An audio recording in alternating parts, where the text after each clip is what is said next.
Talents and abilities. How we go forward. This is your moment. This is where it happens. This is where your story changes. This is where you decide to take action. This is where you become the solution. This is where you see lives changed. This is where you are changed. This is where adventurous entrepreneurs go.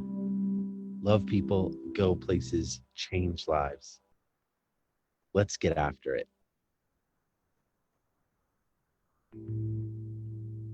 The question you've got to ask yourself is, what am I meant to solve? What big, hairy, audacious problem are you meant to solve? In your city, in your community, in your country, in your world, what are you meant to solve? And once you answer that question, nothing can stop you.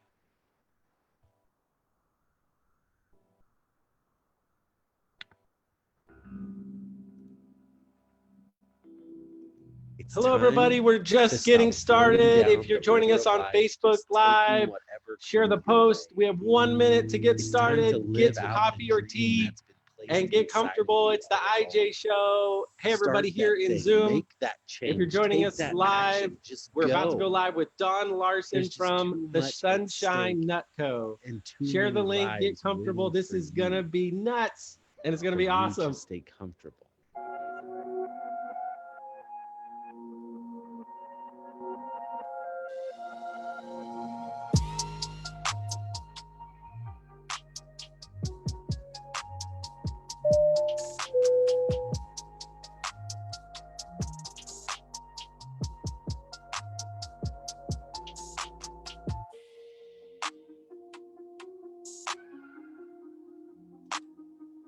Hello, everyone, and welcome to the Impact Junkie Show, where we are loving people, going places, and changing lives.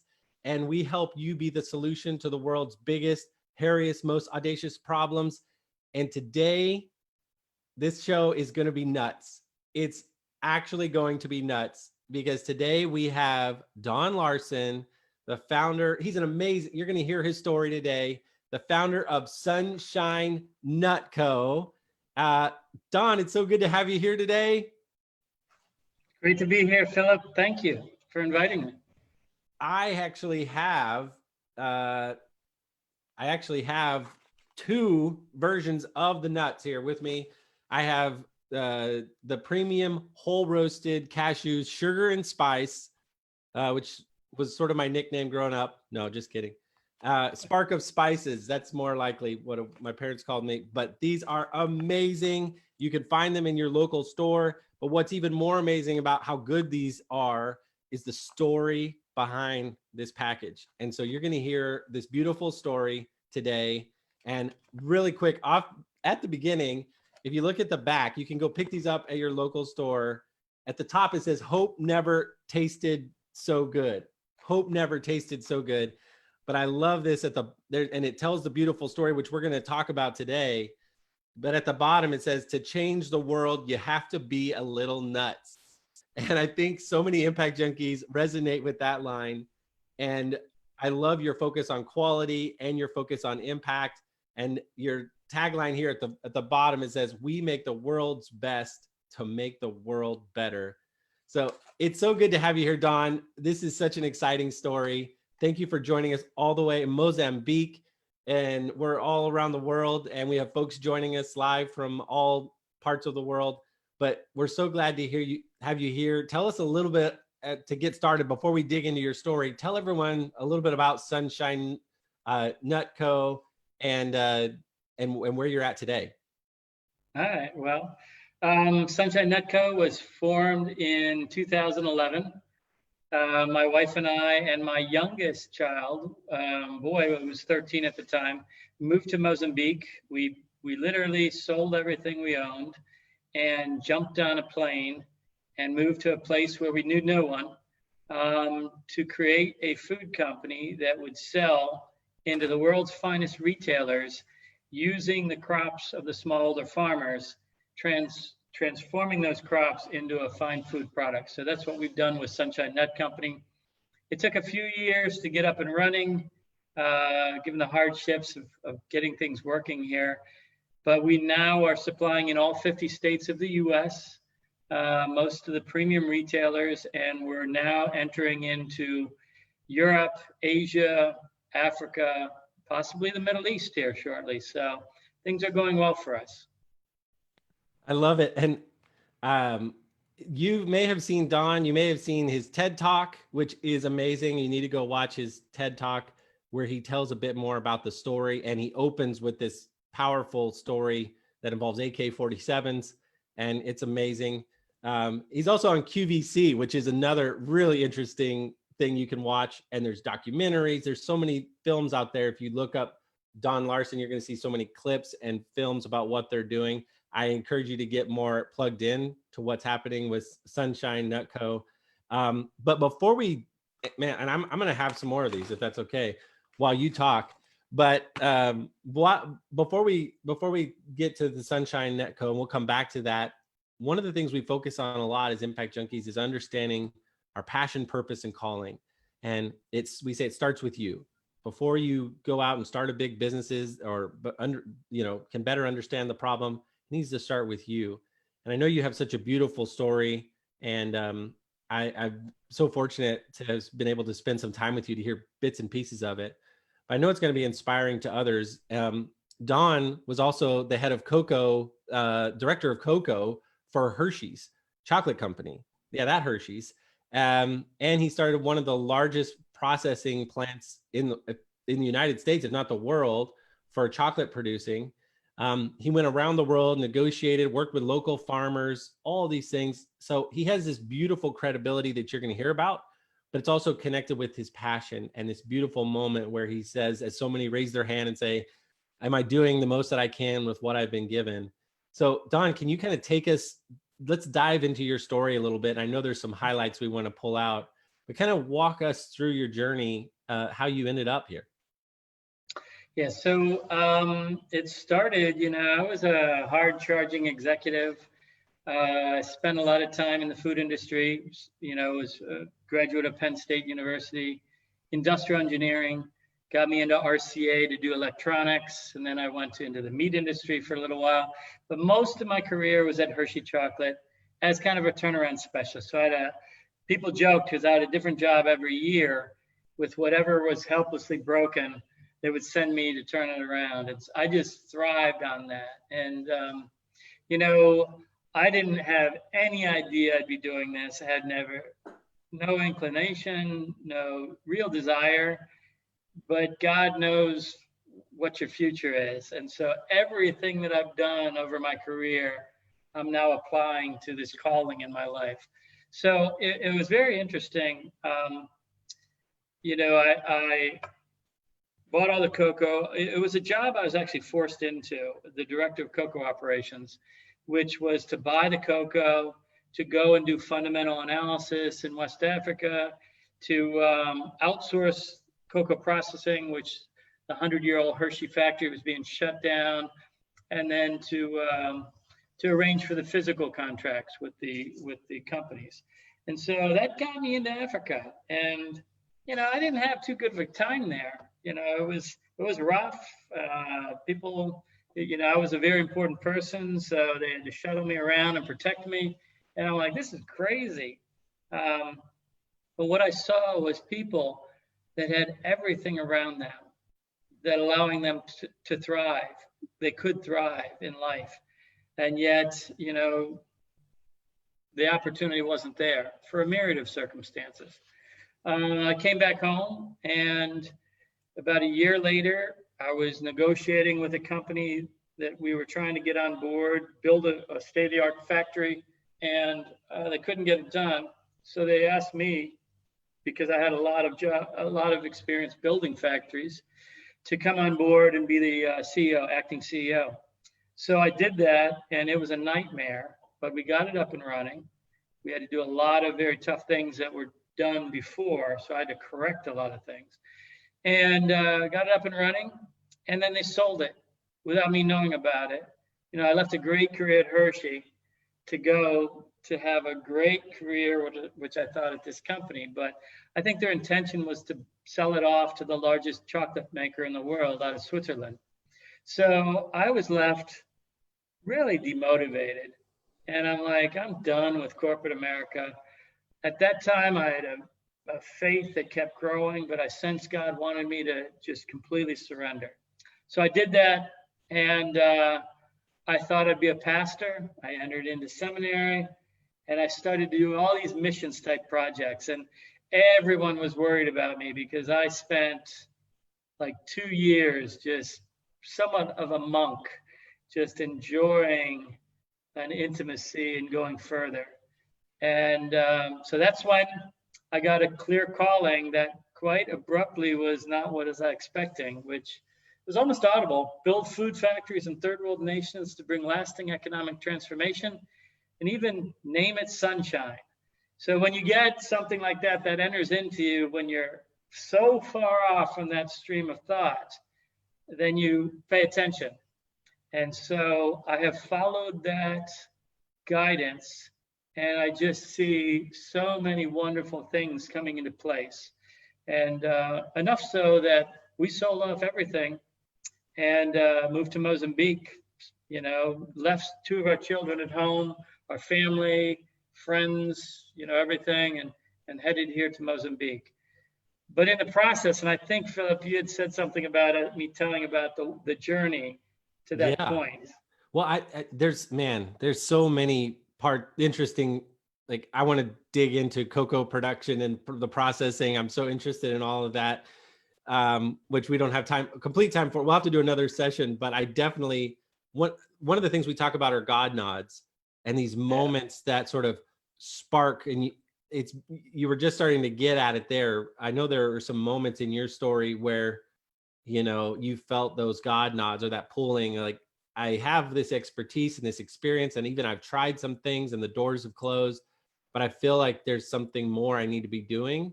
And then having those almost audible God nods. Sometimes they're real, we call them God shoves, where it's not just a little nod.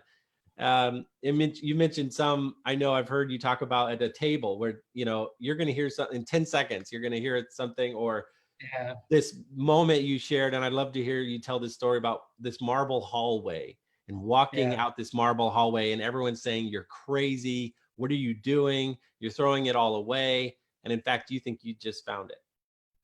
Yeah. So some of the things I won't share because people think I'm crazy, you know, it's under a trusted audience that I tell certain, but it's a wild ride and it's a tough ride, you know, I got to tell you, but it's the most rewarding ride. You know, I had everything. We had every toy. I flew a hot air balloon for 25 years. I had my Porsche.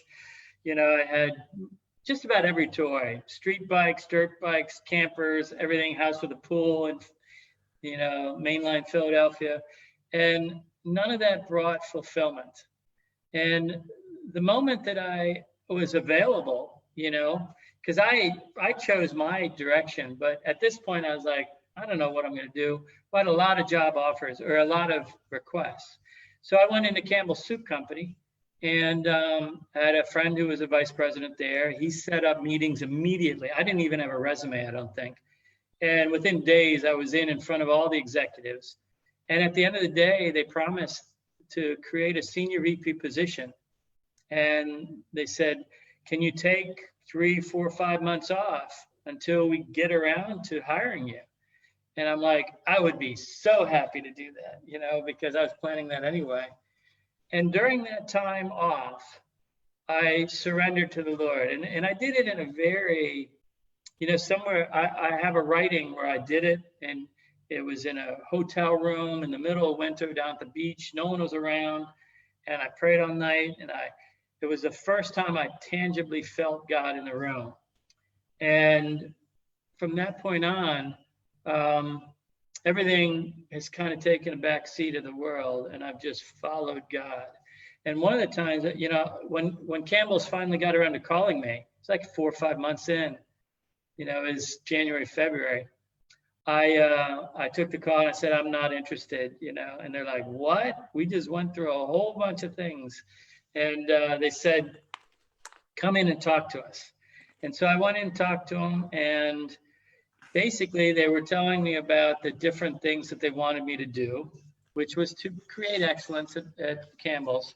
And I ended up giving them different advice about, no, I wouldn't do this, I would do this instead, because it was a very easy thing for me, as a lot of it was repeats of what I did at Hershey, and that were successful. And so at the end of it, the one executive said, Don, said, you know, said, how much money is it going to take Don Larson to join Campbell Soup Company? And I said, it's not about the money. I want to help people, you know. And I remember leaving. They were agitated, but I remember walking down the marble hallway thinking, this is absolutely insane. This is like the best job. And I've gotten, you know, friends and pastors and everything to say, take the job. It's God opening the door. You know, it's you can make so much money and give to the poor, you know. And I just felt, you know, it's this internal thing where it's you and God. And with everyone that listens to this, it's you and God. And I tell people, even if you're wrong, God knows the intent of your heart. And he's like, man, Don thinks that I'm telling him to do that. And he honors that. It's all about obedience, I think. And so even if you get it wrong, as long as you are being obedient to what you think God is doing, he's going to take care of you. And the sense that I had at that time, later, I know this is my calling, but at that time, and I'm crazy, this is crazy. But I believe, and I've had many times like this, where God asks you to put your feet in the Jordan River. He's not going to act until you commit and have some faith. And I can talk time and time again about it being so tough, but being persistent that I think this is what God wants me to do. And, you know, time will tell. Well done, good and faithful servants. I'm going to learn eventually saying, no, you made the wrong turn here and here and here and here, but we love you, Don. You did the right thing, you know. Or thanks for honoring and not going the world's way and following what you believed I was telling you. Wow. So I just want to be obedient, and that's what we've done, and that's what's kind of moving things here. So if you're just joining us, I'm actually working my way through this bag of Sunshine Nutco. These are the premium whole roasted cashews, sugar and spice. And I'm sorry to continue eating. If you're wondering what I'm eating, this is what we're talking about. And we're getting to this through this beautiful story leading up to this. Don, I love that moment of you sitting in the table, and that says so much about the journey. And I think so many can identify with that. Of maybe they haven't sat down at the high executive table saying, how much money will it take for you to do this? And you feeling something deeper and having that ability to, we talk a lot about looking back and connecting the dots in your life and the chapters and the themes of your life.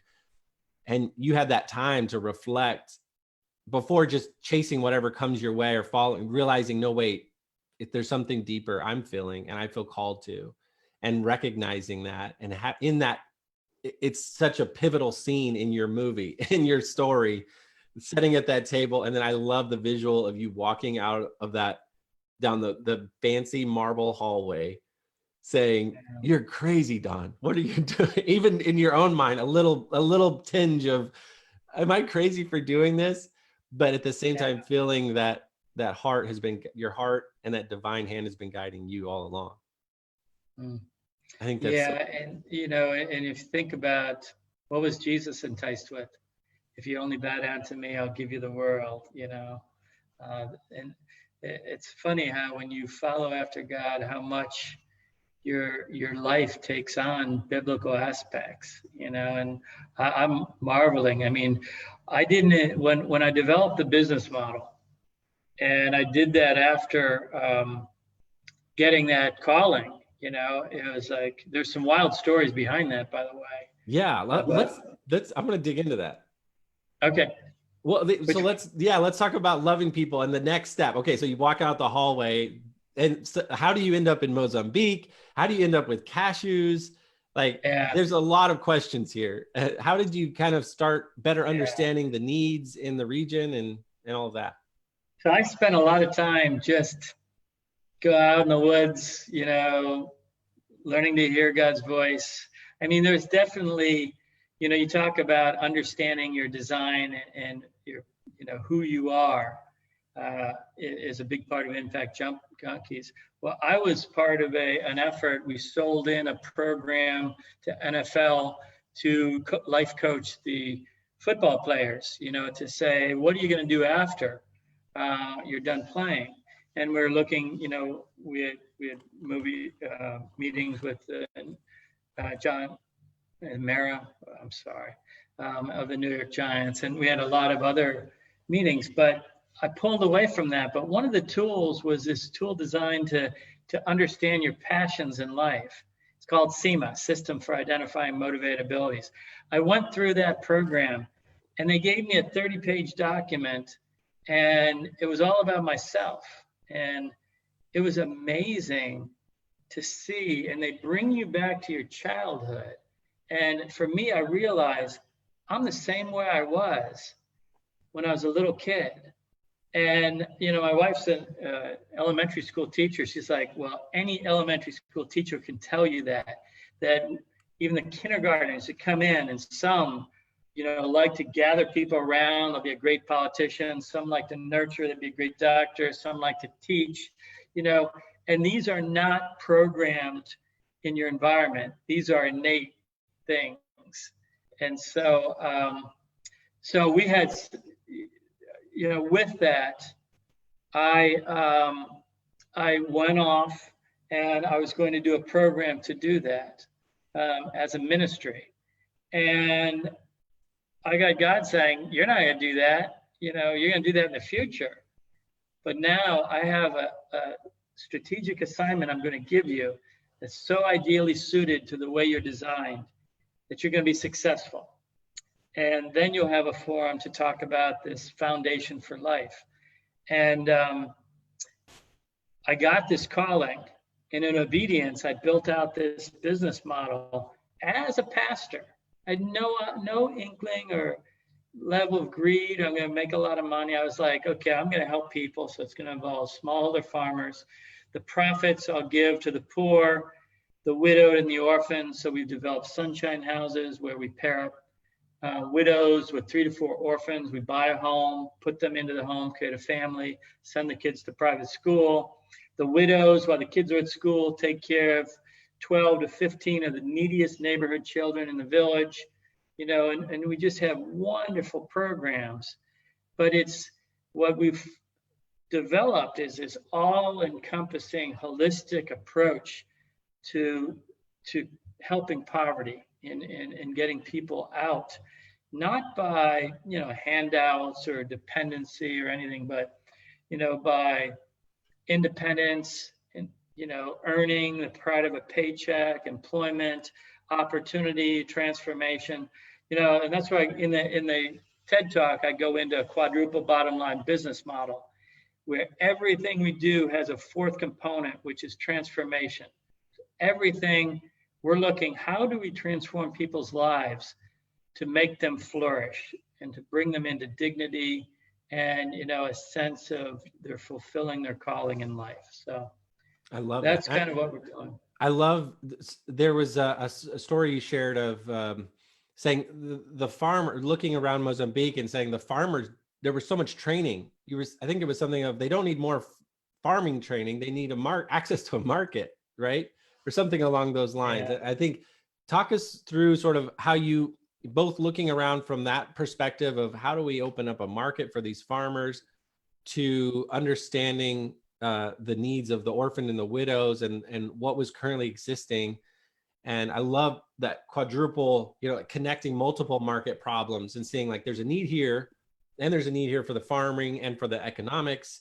How you kind of unpack those and begin to kind of dig deeper to understand those needs? Well, you know, I built out this model and I'm like, what am I going to do with this? And God told me to send it out to this woman. And it was wild because right when I sent out a prayer request for this woman to meet with powerful people, the minute I sent it out, at the exact same time, she's having lunch with one of those most powerful people in Tanzania. And it ended up that about a month and a half later, I'm in Tanzania and they're touring me. It's the government, the chairman of the Chamber of Commerce. He's touring me all around Tanzania to the different farming communities, tomatoes, onions, garlic. And they're like, you know, the tier one consulting companies, they're telling us to enter the fresh produce in Europe. And I'm like, you don't want to do that. You'll get killed. You don't have the roads. You don't have the ports. One bad shipment, and you not only don't get paid, but you also have to pay to dispose of the product that's sitting in Europe. So I said, your best bet is to convert to processed food and to take your perishable product, which, by the way, everything you've told me, you say half of your crops of the farmers are rotting in the fields because there's no markets. And yet the consulting companies want you to figure out how to produce better at a lower cost, higher output and everything. I said, that's ridiculous. You know, first create a market, have all those crops disappear. And those farmers, they're sharp guys. They will learn how to be more productive. They'll invest, they'll do the things that you need, but you just need to supply the market. And if you do that with a factory, the factory takes care of nurturing the supply base to make sure it gets the inputs it needs for the factory. I've been involved with a lot of that at Hershey as director of global sourcing and strategic sourcing. You know, so all of it is very important. So they love the idea. So I started to work with Tanzania on tomatoes and onions and garlic and processing that. Maybe you know, my thought was to do spaghetti sauce and salsas and ketchup and things like that. And God shifted me into cashews, shifted me to Mozambique. So, you know, everything's a God story, and which is the way I want it to be. And tell the story about seeing a package of cashews. I think you were in Mozambique and you saw a package of cashews.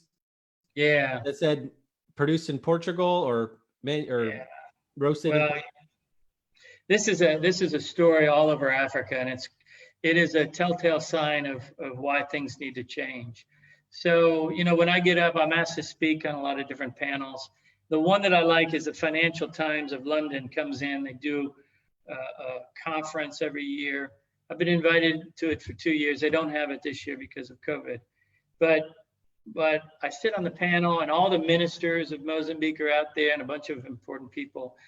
And I've told the story of, like, I can go into a local grocery store, pick up a packaged bag of roasted cashews that are from Portugal. And very likely, since about 60% of all cashews are grown in Africa, the continent of Africa, but more than 90% of those raw cashew nuts are shipped to India and Vietnam to be processed, to take out of the shell and have the raw cashew kernel. They're then packaged and sent to Europe and America and first world countries to be roasted, okay? So very likely, cashews in that supermarket in Mozambique were grown in Mozambique. They were shipped to Vietnam. They were shelled in Vietnam. They were bought and shipped in plastic bags to Portugal. The Portuguese roasting companies then packaged and roasted, packaged, salted them, and then sent them all the way down to Mozambique to be sold in the Mozambican stores right next to the trees where they're grown. I said, wow, that's ridiculous. And that kind of drives home the point of what's happening. Not only environmentally, but freshness, cost, everything is impacted. And so what we're doing in Mozambique is allowing the farmers and the communities around them to capture the freshness, to capture the flavor, to lower the cost and to provide opportunity through employment to then give 90% back. One thing I don't think I've told you yet is we give a reverse tithe. So our company, whatever profits we make that are distributed to the shareholders, because we've got to take care of finances, we've got to take care of growth of the company.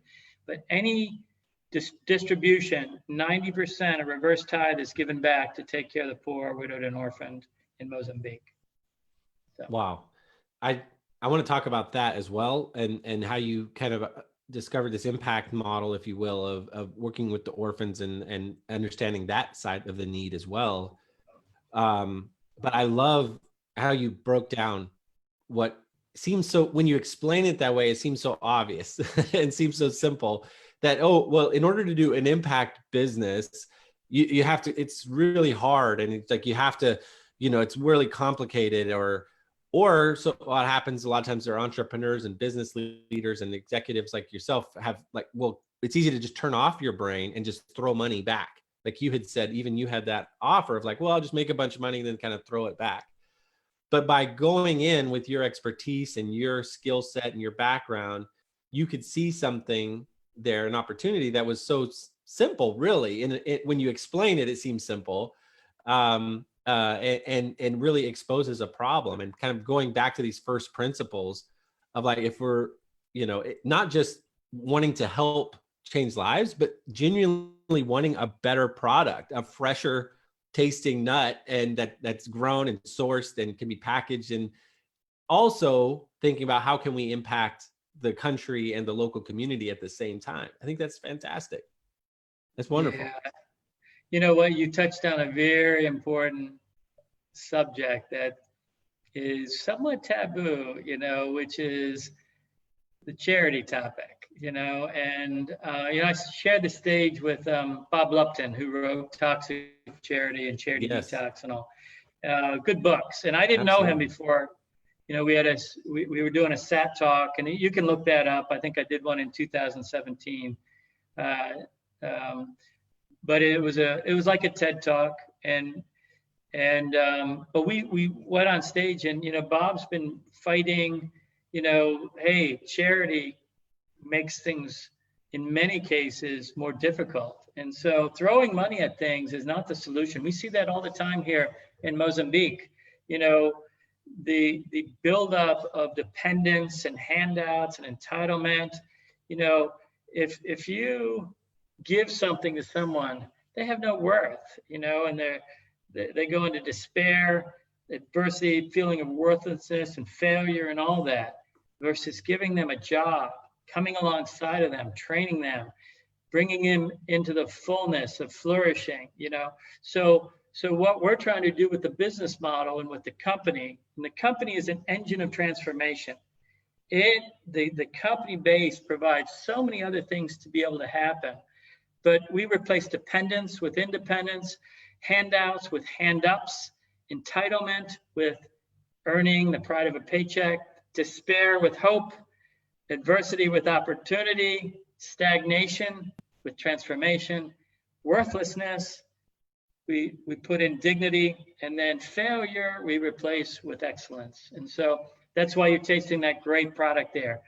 One of the most important things is you do something excellent, and you then give this feeling, not just for the employees, but now the whole country of Mozambique is so excited about the brand, and and very a lot of pride in the brand. So everything is becoming easier and easier and easier as we go along.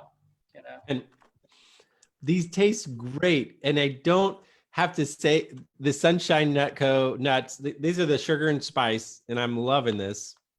They taste great having this conversation, but they cinnamon sugar. They genuinely taste great, and you can taste the freshness. Like they're so good, and I don't have to say, well, I feel guilty and like, well, I'm helping sad people, so I have to buy these and like just to do my part, right? And like, oh, like how sad. Genuinely, it's a great product. It's a better product. You're producing it locally, packaging it there, and having an impact at the same time. It's not. I got a good story about that. Go for it. Go for it. Yes, please. So, you know, they sent, because I was an executive at Hershey, they called Hershey, Whole Foods. So I heard they called Hershey and they said, can this guy do what he's saying? And I had a senior executive show up about a year into my living here in Mozambique back in 2012. And I went over everything with them, and ended up, I came to Austin, Texas, where their headquarters are, a year and a half before I opened the factory. And we developed a great relationship. Well, on my successive trips, they would invite me down to Austin. We'd sit in a room. And right at the point where I was ready to launch, I brought samples and I left them with them. So I don't know if it was 2 months later, I was back and I brought more samples. And as I'm sitting in with pretty senior executives, you know, director of global sourcing and all, and bursting into the conference room comes all the senior executives, 2 or 3, I can't remember. And they grab all the packages off the table and they said, we run this company, we're taking all these. And they left, and there's a lot of laughter in the room. But the director of global sourcing said, Don, my favorite nut is a cashew. And ever since you gave me those previous, I've gone to buy cashews in the store, in the convenience store, whatever. And I open them up, I try them, and I realize I'm eating a soggy, stale, bland cashew, soft. And I have to throw out. You've ruined all of us because we didn't know what a buttery, flavorful, crunchy, wonderful cashew tastes like until we had Sunshine Netco. So that was the testimony that I've heard time and time again. You know, HEB in Texas was another. They loved our story and they said, please send us samples. We didn't send them special samples from Mozambique. We just sent them from the warehouse. And they wanted so badly for it to just taste okay. They said they were laughing hilariously when they tried them because they were so awesome, you know? So it's just story after story confirming that we're cutting out all the middlemen, we're cutting out all the transport. We get our products shelled right down the road. It gets to our factory. We try and get them in the package 1 to 2 weeks after they're shelled, which in many cases, it's up to a year or more before raw cashews from Vietnam and India make their way into the packages of my competitors. So, you know, it's only going to get better and better as we go vertically integrated down to the farmers, which is what we're doing next. Awesome. Can you talk a little bit about that with the farmers? Yeah. So, you know, this was something I wanted to do since the beginning. It's a little bit fearful because, you know, I have our 10-year sunshine plan right in front of me. You know, we're intending to open up factories in all the poorest continents of the world. And some of the poorest people, they call cashews the rich man's food, the poor man's crop, you know, because it literally involves some of the poorest people. In Mozambique, our 50 roasting employees create job opportunities for 1,000 Mozambicans to shell the cashews and about 50,000 smallholder farmers to supply in, you know, and these are say those numbers again. Yeah, so 50 of our roasting employees create jobs for 1,000 employees to shell the cashews, get them out of shell so we can roast them. And then it's about 50,000 smallholder farming families that sell to the shelling factories. Well, we're going to very soon go down and start doing the shelling ourselves and interact with the farming communities. And this is where the philanthropic 90% give back will do all types of philanthropic care. We've got a lot of really neat ideas on how to stop transient living, how to, you know, bring medical care, dental care, microfinance, education, all types of things within these villages where, you know, they say the Mozambican farmer. So there's been statistics that say 80% of Mozambique's population are farmers, yet they say 99.9% of those farmers are subsistence farmers. So everything, is a subsistence farmer, most of the population. So we want to get to those farmers and really pour into them, turn it from subsistence to cash crops where they can double, triple, quadruple their income, take care of their communities, lift them up, kind of like what Milton Hershey did.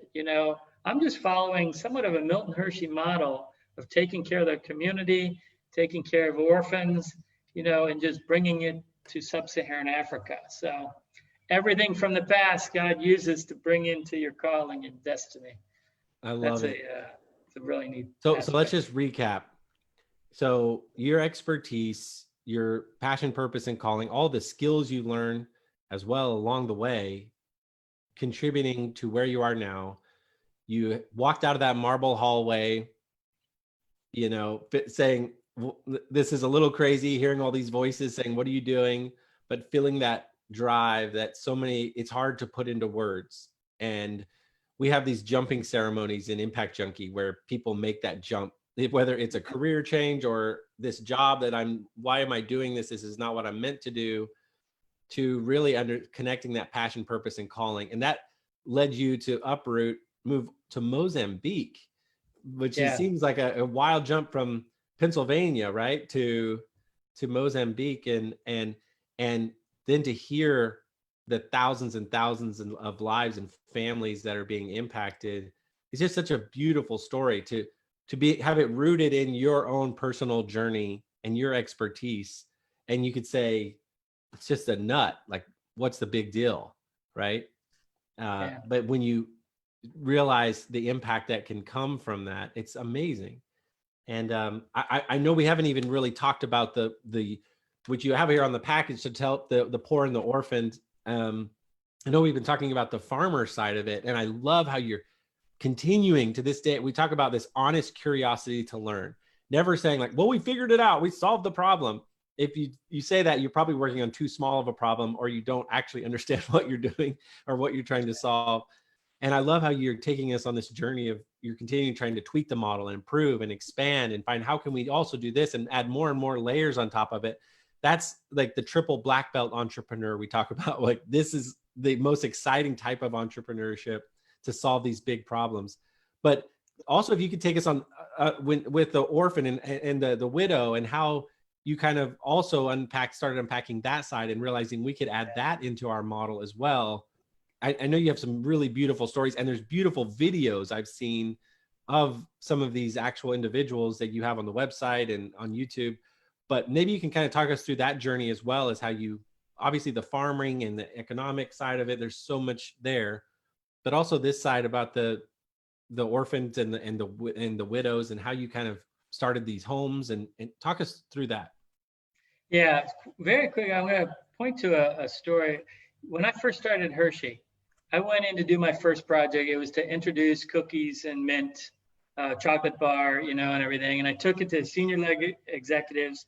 I was new, and I'm like, well, here's what we're planning to do, but it's going to change a lot now, because once we get going, we're going to find ways to cut cost, cut time, and do this a lot faster and cheaper. And I almost got fired that day, I think. They're like, you don't do that here. But that's been my experience previous with doing tons of equipment installations and capital and buildings and everything. You always go in with best laid plans, but you always see better opportunities and better paths. And it's not the process, it's the end result, and how do you get there the quickest. And with that in mind, we came to Mozambique. We were planning to just give a lot of money and be involved with existing orphanages. And then we found this is not the best of conditions, because, you've got a few caretakers that switch. They're taking care of a lot of children. So they can't give the love that's required. Everyone kind of is somewhat alone. And where they get a lot of that love is from visitors. So you can imagine visitors come in, from the West, and they love on children, think about the hundreds of separation anxieties continually of coming in, being loved on, then they leave. Okay. So we were given a call by one of our employees, and the employee said there's 3 kids out on the street. Their father had died in an accident, a truck accident. And then the mother was so distraught that she committed suicide. She hung herself in their small 1-room house. She locked the door, and the 3 children, one was 11 or 12, no, 11. One was 8, no, one was 6 and one was 3 at the time, 11, 6, and 3. Found the mother. They were subsequently kicked out of the house and put on the street by the landlord because they couldn't pay. And so we met them on the street. And we're like, man, 3 siblings, and they're clutching one another, you know, and we're like, we can't put them in a orphanage. And so, you know, as God works, you know, we prayed about it and we felt we're going to buy a house. We're going to find a woman. In Mozambique, you know, 10% of the population is orphaned. And I think another 10% are elderly women who've been abandoned or widowed or on their own. They're struggling to survive with a little garden, you know, which they go and tend somewhere out in the woods that, you know, they're it's not really their land, but they have a patch that they farm. So we pair up a woman with 3 to 4 orphans, and we put them into the home. And so we did that with this crew. And, you know, we did that. Our first house was in November of 2011. And I remember we left, we put them together. They were so excited. You know, Cecilia was the oldest at the time. She wanted to have me over. My wife called me. My wife's the director of social impact. She called me and said, Cecilia wanted to make you lunch as a thank you. And so I came over from the factory and she handed me this chicken lunch with, you know, shima, which is like a porridge, and some other things. And, you know, it was such an amazing lunch.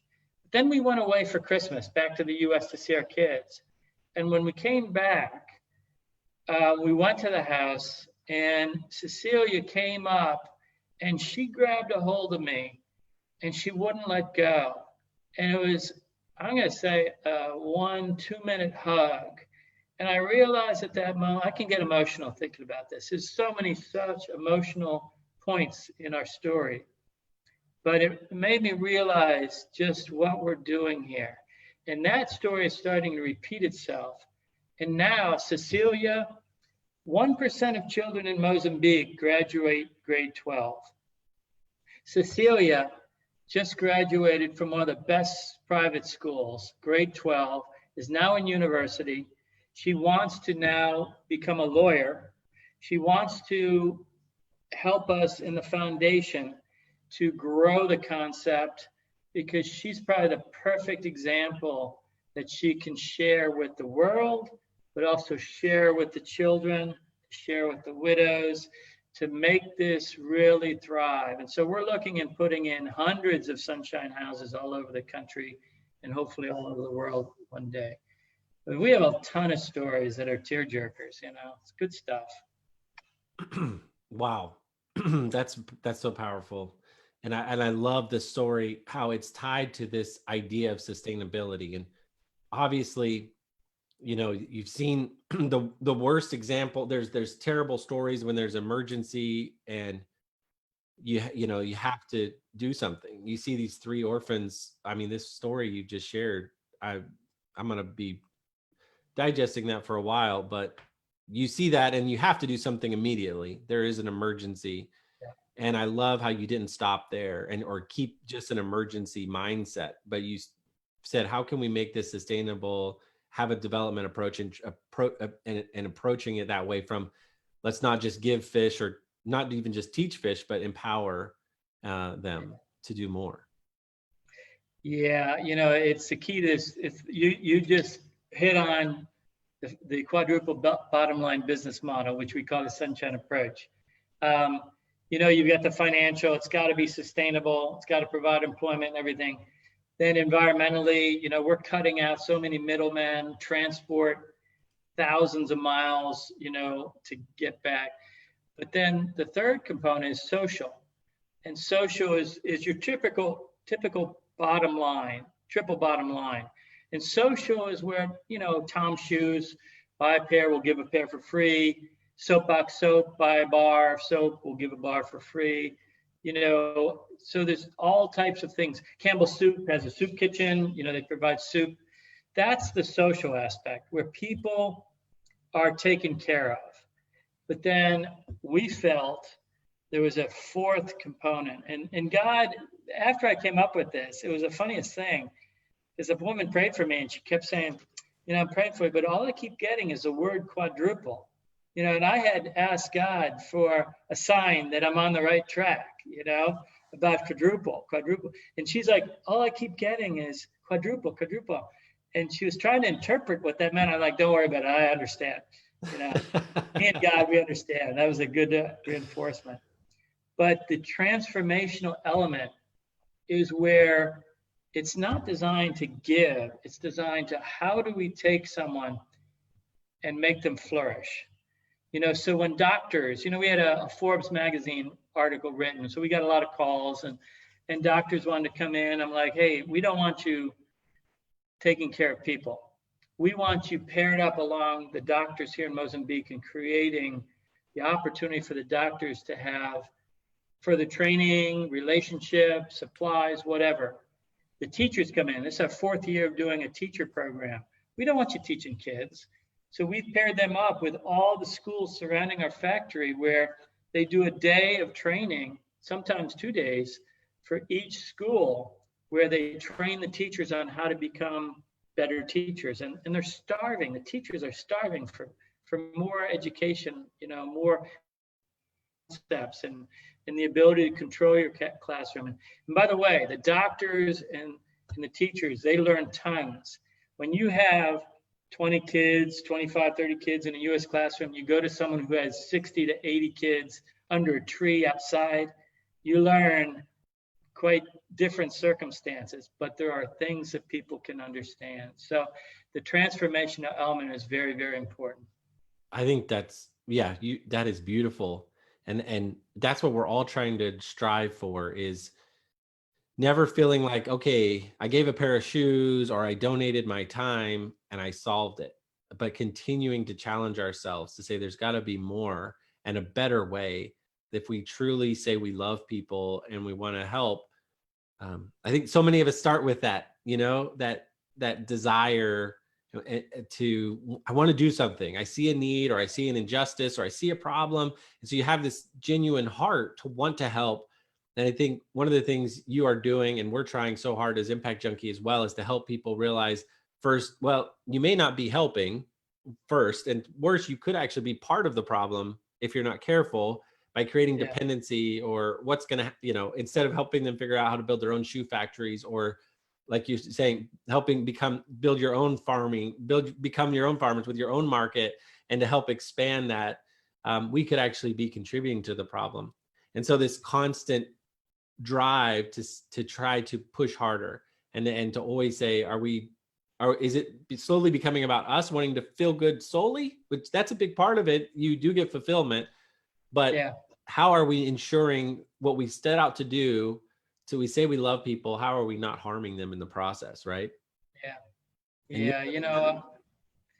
I'm pretty outspoken. I've invited to different. I was invited to a lot of the World Economic Forums and everything. I remember one was an out session where 100 people were around, and this one guy from a leading bank in Europe said, "Hey, we stopped doing projects with medium and small companies. We only do the large companies now because it's been a failure and all." And so I raised my hand, because I'm not politically astute like that. And I'm like, my experience is, if there's a failure, it's not because of the people. It's because of the interface that we've made. My experience says they're fully capable, and they're quite honestly very sharp and resourceful. That if we have a failure, it's, have you come to the appropriate level to interface with them to allow them to succeed. Okay. And, you know, you got to be there on the ground. You can't come in, give instruction and leave. It's something that you have to nurture and, you know, disciple people into victory. I go into the government of Mozambique, you know, and now they call me a Mozambican, but, you know, I was in with a minister and his staff. I'm like, hey guys, I'm the only foreigner in the factory. It's all Mozambicans. I'm gone half the year, you know. You guys make the best cashews in the world. It's not me. And they're like, don't you ever say that you're a foreigner. You're not a foreigner. You're a Mozambican, you know, which is a real badge of honor. But, you know, they say, you know, you should be speaking Portuguese much better than you do. You should be onto our tribal languages by now. You've been here for how many years, you know? And so they all laugh about that. And like, okay, you know, I need to stick around and really learn the language well. But it's all about, you know, I tell the world, that guy at the World Economic Forum, I said to the whole group, I said, I will tell you something. Any of us here, if we're dropped in the conditions out in the bush that these people live in, we die so quickly. And what I've seen is them be resourceful with nothing and to eke out a living. And in many ways, the culture is wonderful. I don't want to come in and change the culture. I just want to prosper them so that they can be educated better. They can stop the illnesses, stop the malnutrition, you know, just enjoy a better life, maybe better housing materials and all. But in many cases, you know, they've got a really good lifestyle. Now we're looking forward to living out in the bush, my wife and I, when we do this vertical integration. Awesome. And we're going to have an Impact Junkie trip to come see you all and tour the factory and see some of I know you're next to one of the largest animal reserves in the world, right? Or at least for sure in Africa with all the big, the elephants and everything there. Yeah. So we'll definitely have, it's such a beautiful culture. And to hear you say, no, don't call yourself a foreigner. That is such a beautiful testimony. And that sums up a lot. And it's a testament to the dedication and the work that you put in and having that drive to say, no, it's not me coming in and doing it. It's you. And that's the best testament to what you've done and what you continue to do. And go ahead. Well, you know, the business model, I did this all in prayer. You know, so I developed this business model. People laughed at it, you know, like you're giving 90% back. That's ridiculous and all this. But what it does, it allows me to not be so greedy to maximize the profit at the end. That if I see things within the business, if traders are trying to put me out of business, so they're paying extra to the farmers to take the crop away, I'm like, hey, thank you so much for doing that. That's what I'm trying to do, is give the farmers more. How high do you want to go? I'll match you. In fact, let's invite everyone from the rest of the country down and saying, hey, Sunshine Nut Company and ABC Trading, we're paying 30% over market price because we love you. Okay. Wow. Those are the things. And so the model's designed to do the right thing within the value chain. And if you do that, it takes on a whole new meaning of business where we look to say, what's the best thing? How can we make this the best value chain? And how can we nurture the farmers, the primary processors, the retailers, the consumers, the distributors, all of our suppliers? How can we get them involved into this good business practice? You know, you don't have to, we don't use scripture. We use all the basics. We use all the intent of scripture without calling it scripture. And everyone knows I'm a strong Christian. You know, I mean, I don't hide that. The most frequent comment I get was, thank you for walking the talk.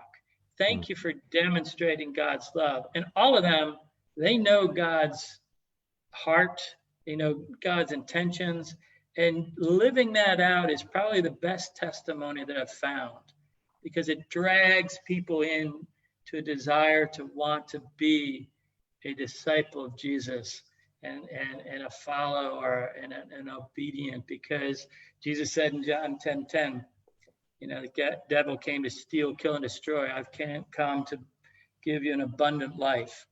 I didn't realize, I thought that always meant, hey, I got my hot air balloon, my Porsche, my nice car, got a great family.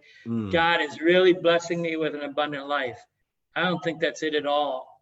It's about being obedient and bringing you into the fullness of God's heart and love for people and love for God. I wouldn't be doing any of this without an intense love for my Creator.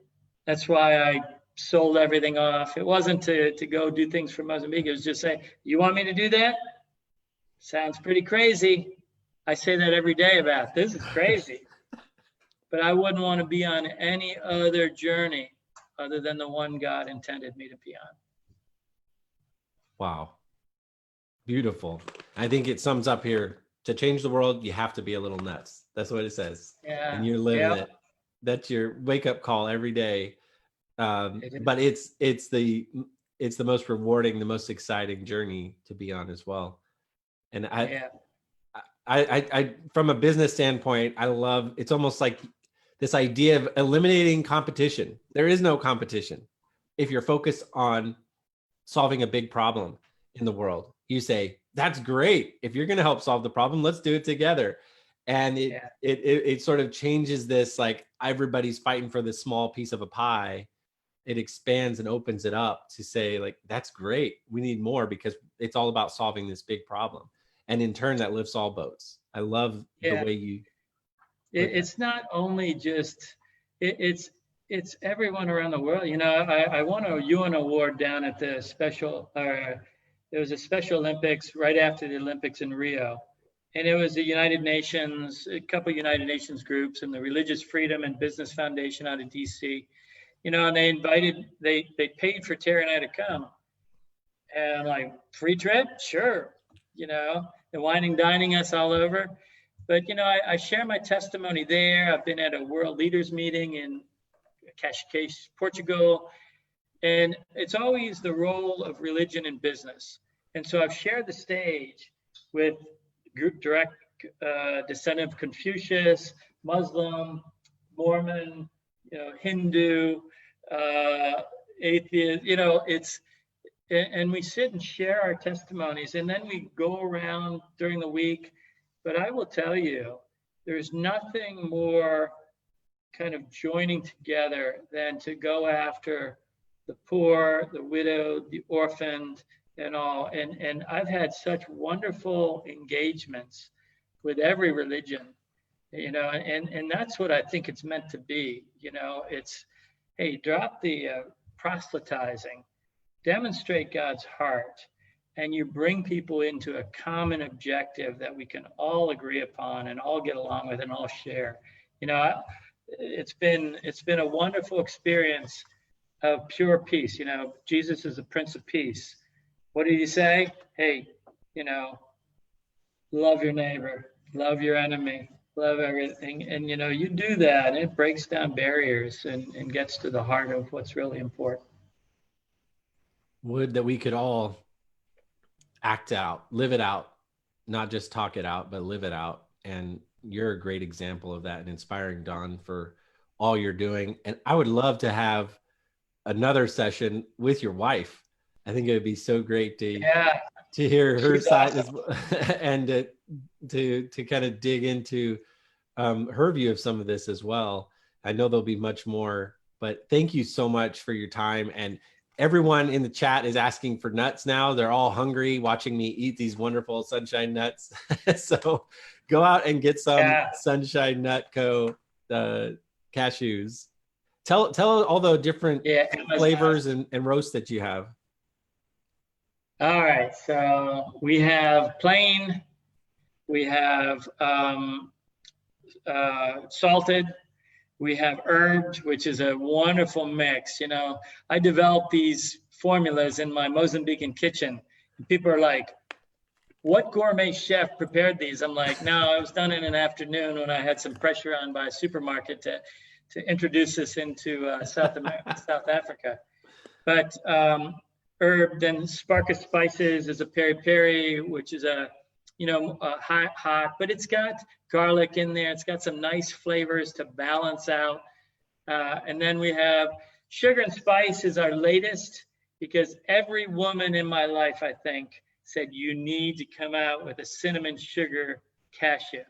And so I reluctantly did. We developed this great, as I say on QVC, you put the cashew in your mouth, and cinnamon and holiday spices hit your mouth first with this fine sugar. So you get this wonderful burst of flavor. And then the salt crystals, which are a little bit, larger, they permeate through to allow you then to crunch the cashew, which is the buttery, crunchy, flavorful cashew. And so it's this wonderful experience. But you know what? That's just one. All of them have their unique flavor profile that I love them all, And so very soon we're coming out with our little single serve, 30 grams. You'll see that in a couple months at the stores. But you can buy them on Amazon, you can buy them on our website. And my wife's stories, you can read those in our blog. It's Africa. We can share. Yeah, I'll share later. We can share it for sure. Oh, I'm gonna get in trouble with my wife. It's my blog too. But if you punch in, I think it's Sunshine in Africa blogspot.com. So she shares all the stories. She's got a lot of blogs about her experiences in Mozambique. I highly recommend we get her on the air here, because it's a fun job. She goes into the community every day. She does the, all the projects. We've done a lot of different community care when it's appropriate, and a lot of transformation. So and you mentioned a documentary as well. There's a short documentary. Yeah, so Uplift TV. Yeah, Uplift TV. They have a lot of good video segments interspersed. They did a good job. It's a half-hour Uplift TV. It's called The Sunshine Story. If you YouTube Uplift TV and Sunshine Story, you'll see my wife and daughter, as the capture on the video. I think they're the good-looking ones, so they capture them, get people to hit on it, So that's a good documentary. Yeah. Awesome. And there's a lot on your website. And if you just look on YouTube and search, you'll see some of these beautiful stories. And I know there's so many that you probably haven't been able to capture yet, but hopefully we could do that. It would be fun. It'd be fun to have some of the farmers or some others that we could invite as well to some of these in the homes to tell their story. It would be beautiful. Yeah. I know you're doing your best to share that. Thanks. I've never enjoyed a cashew as much as having the founder describe it as I'm eating it. That was really quite an experience. I don't think I'll ever forget. The complexity and the layers of it, it just made it such a much more enjoyable experience. I think you should have videos where you describe all of the flavors like you just did, and then people could eat them while you describe it. And it's quite a unique experience. I think if you go on Google and you punch QVC and Sunshine Nut Company, I think there's like 20 some videos on there, and I try and do my best.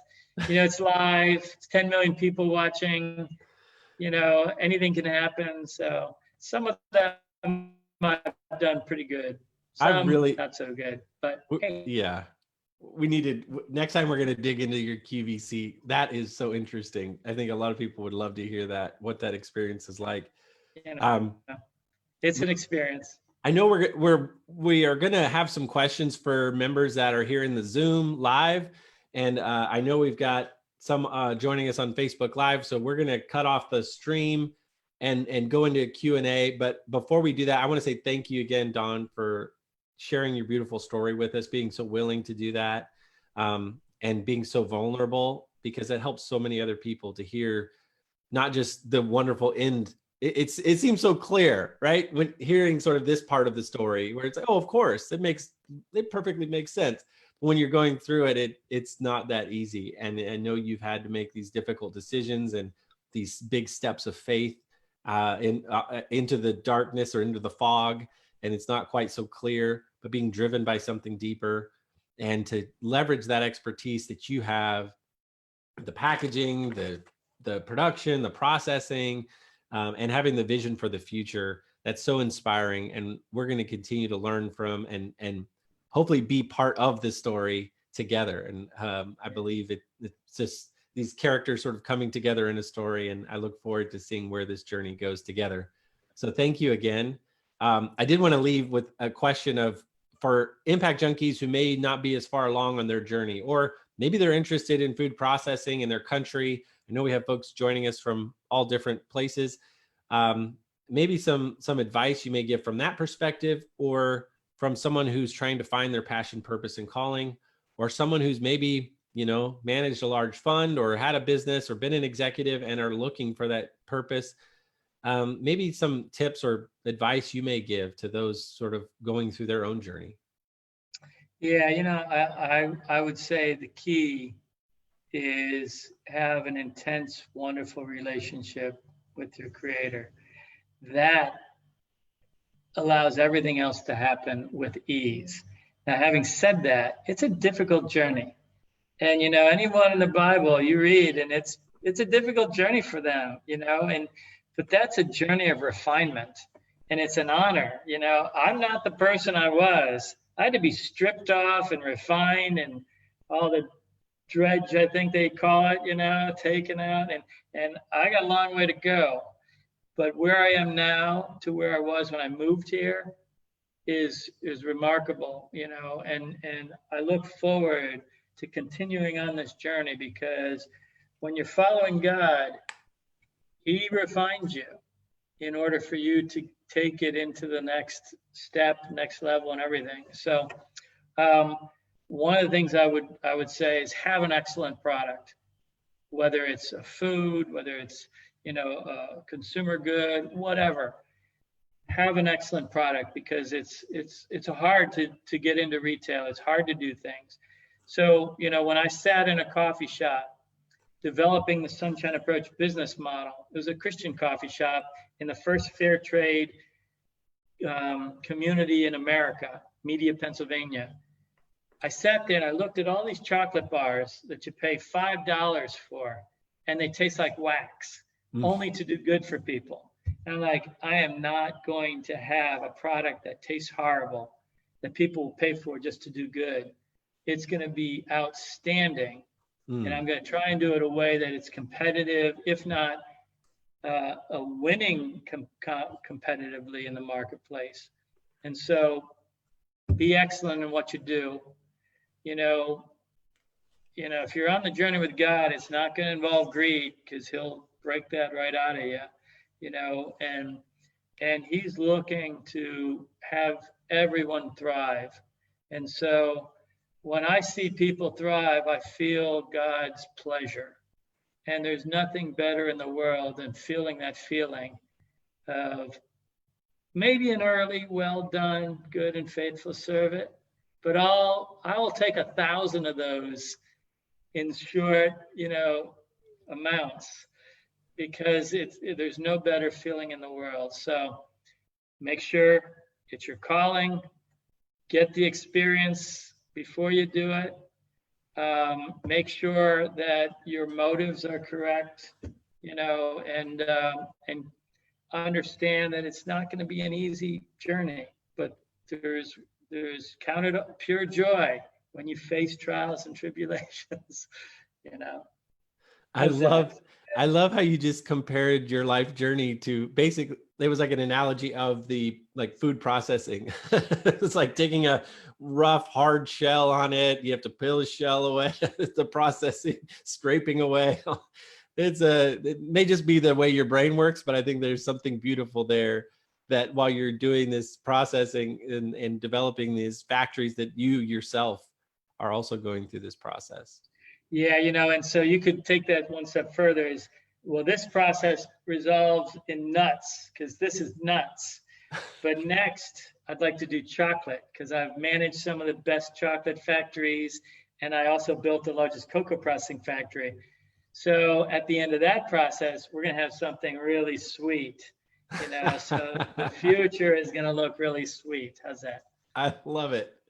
That's beautiful. And I'm excited to keep talking with you. We've got some awesome farmers that are in the network that would love to talk with you, and so investors and others that I know this story is just getting started. And thank you so much. I think the sweetest days are ahead. I love how you Yes. put that. All right, so we're going to cut off the live. Thank you again, Don. All right. Thank you, everybody, for joining us. Share the Facebook Live, share the stream, and we're going to cut it off here and have some time for questions with the IJ members. If you want to join us live, you can go to impactjunkie.co/join, be part of the programs, all the other things we offer, and get an opportunity to talk with awesome people like Don here today. So thank you, everybody. We will cut off the live, but we'll see you soon.